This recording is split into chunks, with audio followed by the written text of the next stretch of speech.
Right guys, welcome back. We're still facing the flagpole, and it's essential to have this line and scrape the flagpole because of what will happen afterwards. You see, this flagpole indicates that the wooden ramp on your right is there and you should drive over it, but we're not going to drive over it. We're only going to drive over it for 50%. So by scraping this flagpole and turning right in the meantime, you should be able to get half of the rig's wheels onto the ramp, and if you do, this will happen. And freeze again. Look at that. The rig is fully tilted to its left side, and with this I have to tell you a little detail.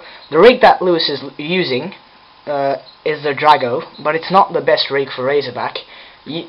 For both water caves on the track, you're going to need either the Varadero or the Patriot 80, which is my personal favourite. So those are the rigs you should be using.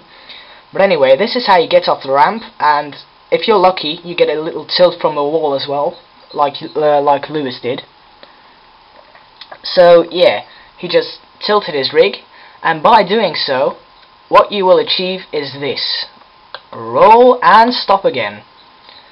You see the yellow sign on the left side of the screen indicating how the routes go right and left, of course. Well, you should be actually landing well right of that sign, because next to that sign there is some kind of inexplicable bump. So yeah, Lewis's rig doesn't allow him to go maximum right with the landing. You can do even better than this with the Patriot 80. But the key part of tilting the rig is basically getting over that bump at the start of the tunnel. So you should basically be gliding along the wall and landing as far right as possible. This way you can maintain maximum speed, and in order to keep all the four wheels on the ground, what you will be doing, still boosting now by the way, so all you're doing is nebbing. What you will be doing is you stick your rig up on the wall with the right wheels, and it's perfectly demonstrated right here. Look at it, up on the wall, and stop again. This is where neb ends, but coasting starts, so still no accelerator. We've had the group of boulders on the right, on the open plain. That's where you start nebbing, and the exit of the cave is where you go into coasting mode. So from here on, you will not be boosting anymore, but still no accelerator. If you have maxed out from the start of the tunnel, at the end of the tunnel, it can mean two things. One, your boosting isn't good, so you save too little, or two, the speed that you got in the tunnel itself was too little.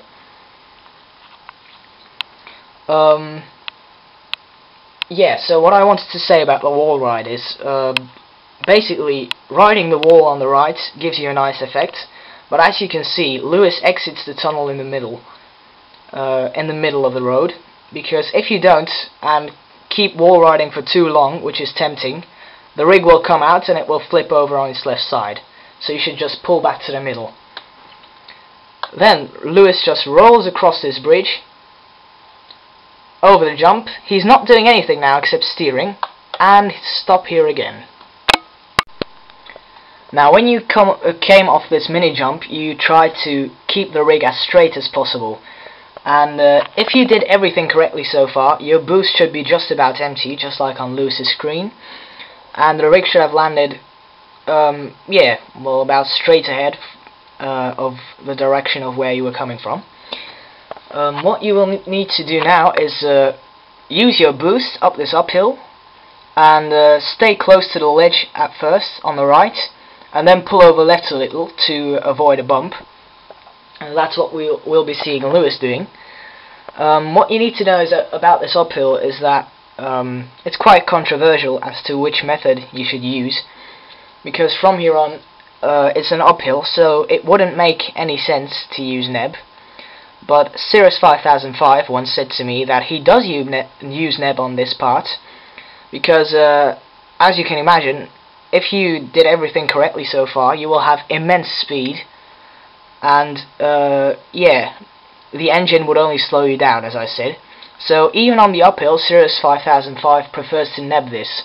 I don't always do that, because you just need to make a bit of an estimate of your rig speed, learn to see how fast you're going. Because when I know I screwed up that tunnel before it, I'm not going to use neb up this uphill, I'm just going to accelerate. But if you have good speed, you can try and maintain it by using neb. Now we see Lewis, and here he pulls over to the left a bit, and he goes back right, and then he's still boosting. You should be accelerating by now, by the way, I think. I'm not sure. Cirrus 5005 may enlighten you about that in the comment section. I think this is definitely where the nebbing stops, by the way. I'm just not sure whether you should boost the neb the flat section before the puddle or not. Anyway, due to Lewis's immense speed, he has still not maxed out in the stream and can keep boosting through it without maxing afterwards, because a key part on this straight is not to max out and to have enough boost. I rarely accomplish that, so the problem I'm facing is I have to save a bit through the stream, then boost again, but the essential part of this straight is not to max out. You can see Lewis doesn't max out, he's just saving from here. Now he's approaching the tree gap, and stop, hammer time. What you see is Lewis entered the gap as close to the right tree as possible, and then just steers the rig back to the left. What he will accomplish by doing this is, first of all, he's not going to hit the left tree, which happens quite a lot in rigs. Secondly, he can use the swinging method again. He shifts the weight of the rig to the left, and now when he lands in the water, he will be his boost will be empty. He will start boosting again, and he will execute a slam in the water cave to the right to use the swinging method to get a fast water cave. Here it goes, and you can see him swinging back right. Stop. What I want to show you here is this is the actual moment that Lewis makes the slam. And first of all, I want to show you the gap between him and the right rock wall. The gap is actually quite large. You should be just a tad closer to the wall, and in order to do that you need a smaller rig, so lower in height. So what Lewis basically did was just pull over left, then start boosting and steering right, and when half of his rig is just about off in the air, he makes a slam. So the back wheels should still be on the platform, otherwise you can't slam. But if you slam too early and the front is still on, you will most likely be slaughtered by the roof of the water cave because you take it too tight. Now what we will see is Lewis will land on the left and he will make a tiny slam to keep himself grounded.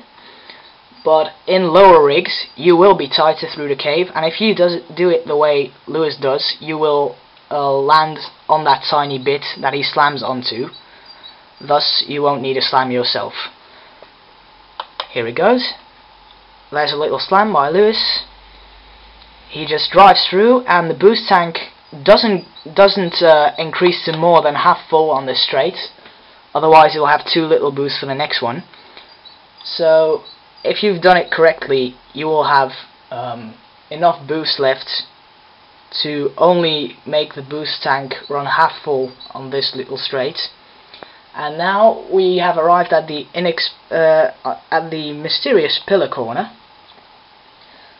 So basically, all I can tell you is about this corner is that even Cirrus 5005 doesn't know whether he slams or not, or how he does it. He just does. So I will take a look at Lewis's and try to explain it as well as I can. Well, you can see him staying close to this bush kind of thing on the left before entering, and then just as he's approaching the pillars, he goes between the two pillars, so in the middle. He presses the handbrake and then steers right, and just as he's about to hit the second pillar, he has turned enough, and he just slams and starts boosting out of the corner. This way the rig remains grounded, as you can see. Now he goes through the stream, he saves a bit, and he's off again from the time attack starting position, which will demonstrate neb on this straight. And you should keep boosting, of course, until the finish of this is time attack, but here's where he finishes his first lap. And yeah, I hope this has made things a bit clearer for you about Razorback rig. If there's anything I forgot, or anything you have questions about, please leave it in the comment section. And Chris, Dog, Kevin, Wayne, Brian, and other great rig people, please leave comments if I forgot anything. So this was Danipsv with his first Motorstorm guide. Bye guys.